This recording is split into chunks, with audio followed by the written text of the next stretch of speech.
योगी बाबा जी अपने दुआरे एक तख्ता नहीं जलवा सकते, अलावा वो प्रदेश में क्या जलाएंगे। मुख्यमंत्री जी क्या जाने ठंडी गर्मी, उनको तो गरम एसी मिली हुई है।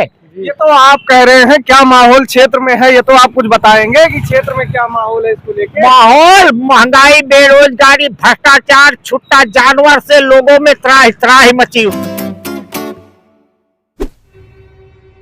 नमस्कार, आप देख रहे हैं लोक बंधु लाइव और इस समय हम उपस्थित हैं समाजवादी पार्टी के प्रदेश कार्यालय के पास और हमारे साथ आप देख सकते हैं अयोध्या के बहुत ही समर्पित कार्यकर्ता समाजवादी पार्टी के सुबह सुबह पहुंच गए हैं लखनऊ। क्या बजे निकले नेताजी?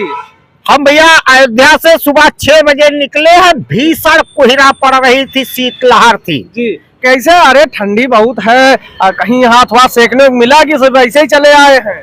देखिए भाई साहब, बाबा की सरकार है, अलाव कहीं देखने को नहीं मिलेगा। क्या स्थिति है? जला बाजारों में तमाम जगह अलाव सरकार व्यवस्था कह रही करवा रहे हैं और तमाम तरीके से। अरे जो योगी बाबा जी अपने दुआरे एक तख्ता नहीं जलवा सकते, अलावा वो प्रदेश में क्या जलाएंगे। सुबह से मैं इस राजधानी लखनऊ में कई चौराहों पर घूम घूम के देखा और लोगों से पूछा, कहीं अलाव की व्यवस्था नहीं है। और हम यह भी कहते हैं कि अरे मुख्यमंत्री जी क्या जाने ठंडी गर्मी, उनको तो गरम एसी मिली हुई है, वो तो गरम एसी में रह रहे हैं, उनको क्या पता टेम्परेचर कब हाई हुआ कब लो हुआ। जी, तो कहीं ना कहीं क्षेत्र की जनता जो है इस चीज को लेकर क्या माहौल है क्षेत्र की जनता में?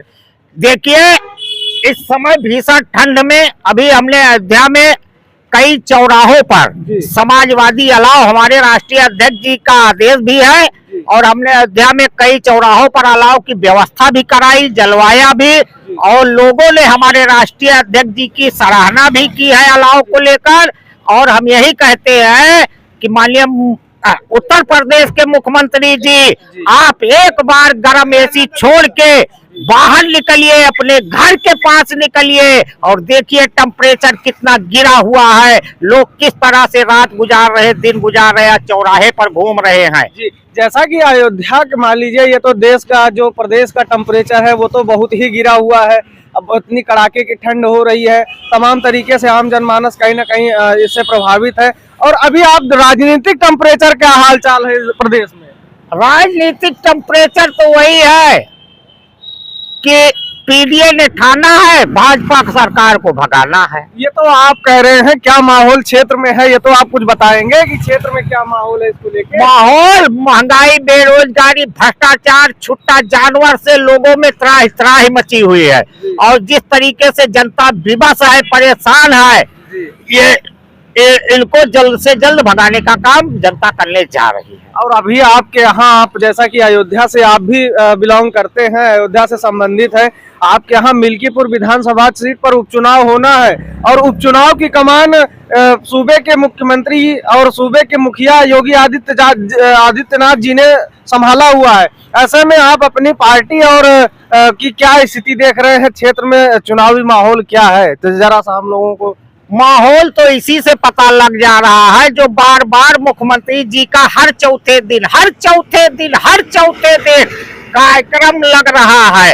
अरे वो पीडीए से भयभीत हो गए हैं और इतना भयभीत है कि ना वो डेट घोषित कराने की क्षमता रखते हैं और दौड़ दौड़ के वहां जनता की केवल नब्ज टटोलने का काम कर रहे हैं। अभी 4 तारीख को गए थे, अब फिर 8 तारीख को कार्यक्रम लगा है। पिछले महीना 7-7, 8-8 बार वो मिल्कीपुर का दौरा करते हैं और किसी भी क्षेत्र में नहीं जा रहे हैं। इसका मतलब आप समझ लीजिए कि माननीय मुख्यमंत्री जी कितना भयभीत है उस चुनाव को लेकर। जी, जैसा कि आप भी क्षेत्र में भ्रमणशील हैं और लगातार विधानसभा में चुनाव प्रचार टहल टहल के कर रहे हैं, तो क्या स्थिति है जनता की? वहाँ के लोकल जो जनता है उनके मुद्दे क्या हैं और समस्याएं क्या क्या आपको दिखती है जमीन पे?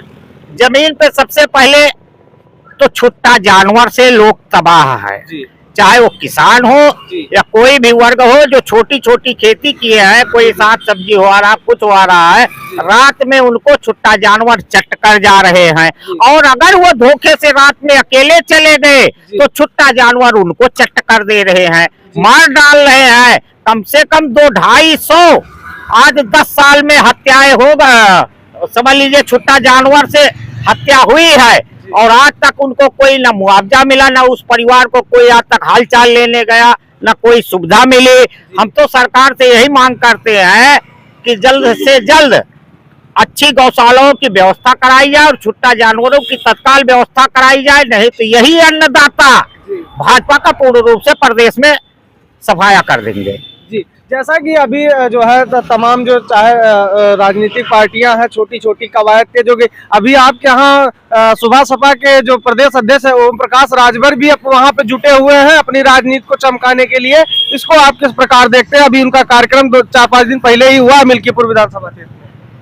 देखिए, जब मुख्यमंत्री बेचारे हिरास गए हैं, मुख्यमंत्री हिरास गए हैं, तो मंत्री कौन बात?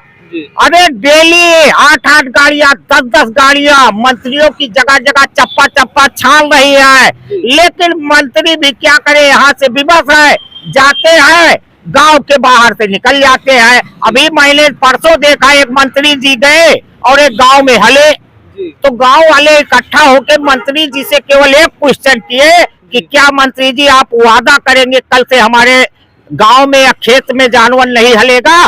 मंत्री जी बहरे चुप्पे से अपना गेट बंद किए शीशा और वहां से निकल लिए। उनके पास कोई जवाब नहीं था कि हम इनकी क्या व्यवस्था करेंगे, कल से हलेंगे कि नहीं हलेंगे। जी, जैसा कि अभी आपने टीवी पे देखा होगा या सोशल मीडिया के माध्यम से देखा होगा, दिल्ली के एक भाजपा नेता हैं रमेश बिधूड़ी जी, उन्होंने जो है अभी प्रियंका गांधी जी के ऊपर एक कमेंट पास करते हुए उन्होंने कहा कि हम ओखला और वहां की जो सड़कें हैं उनको प्रियंका गांधी के गाल जैसा बना देंगे। इस तरीके के बयानों को आप कैसा देखते हैं?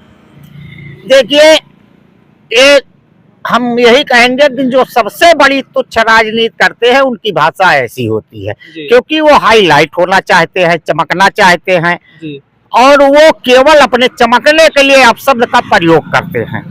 लेकिन हम उसको नहीं मानते हैं। हम जमीन वाले नेता को सही मानते हैं कि जो जमीन से उठ के ऊपर तक पहुंचते हैं और जनता की आवाज को सदैव उठाने का काम करते हैं, उनके भलाई के लिए सुख दुख में शामिल भी होते हैं। ऐसे नेता का मैं सब बखान करता हूँ। ये तुच्छ राजनीति करने वाले शब्दों का प्रयोग करके अपने आप को पूरे भारत में चमकाने का काम करते हैं। जी, तो जैसा कि आपने देखा हमारे साथ पंडित समरजीत जी थे। इन्होंने क्षेत्र की तमाम जन समस्याओं और तमाम जन समस्याएं जो थी और क्षेत्र में जो भी समस्या है और तमाम, चाहे वो जानवर को लेके हो या फिर अलाव को लेकर हो, तमाम जो आम जनमानस से जुड़ी मुद्दे हैं उनको इन्होंने काफी प्रमुखता से उस पर बात की और तमाम अपनी बातें, अपनी राय इस पर रखी। देखते ऐसे ही तमाम राजनीतिक खबरों के लिए देखते रहिए लोकबंधु लाइव। नमस्कार।